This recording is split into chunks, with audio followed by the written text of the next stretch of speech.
không bỏ, ok.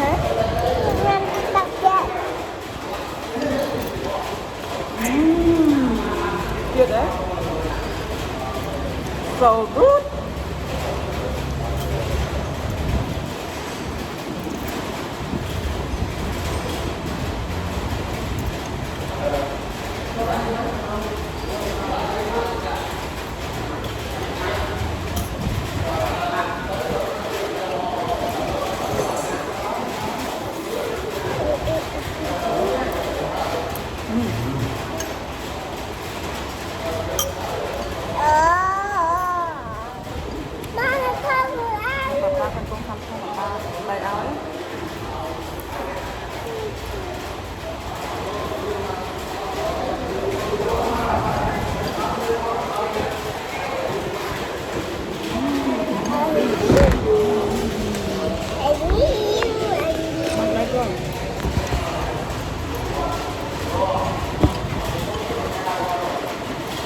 Ngọt.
Tôi nhẹ nhàng lên mặt khăn nữa, mặt tôi ra cao nữa.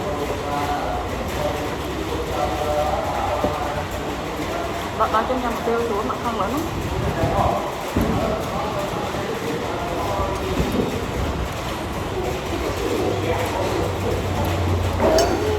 Năm mình đứng gần. Con không có nhầm ai. 30 bữa mới được ăn, bây giờ ôm chén á.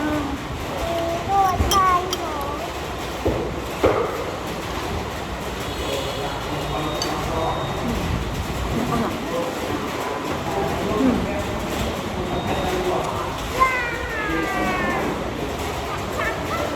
Năm mình dân á.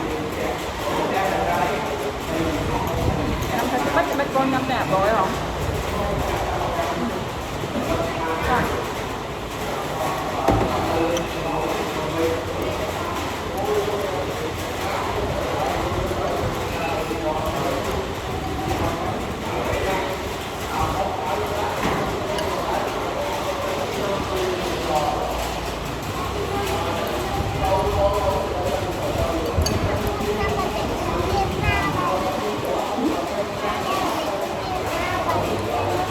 Vậy.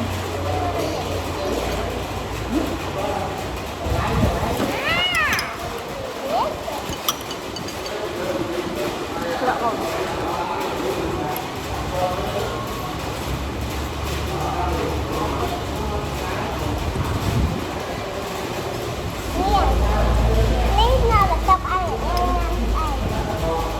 Nào cô đợi bố con ăn.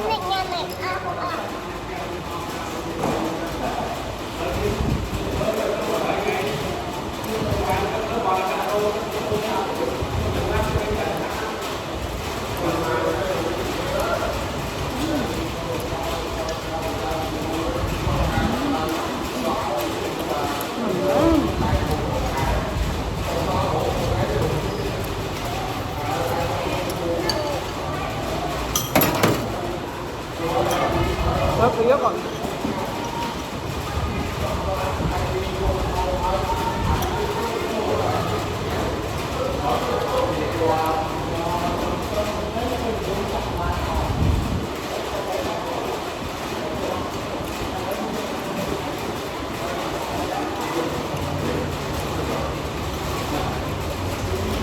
Đang có đang gió này rồi.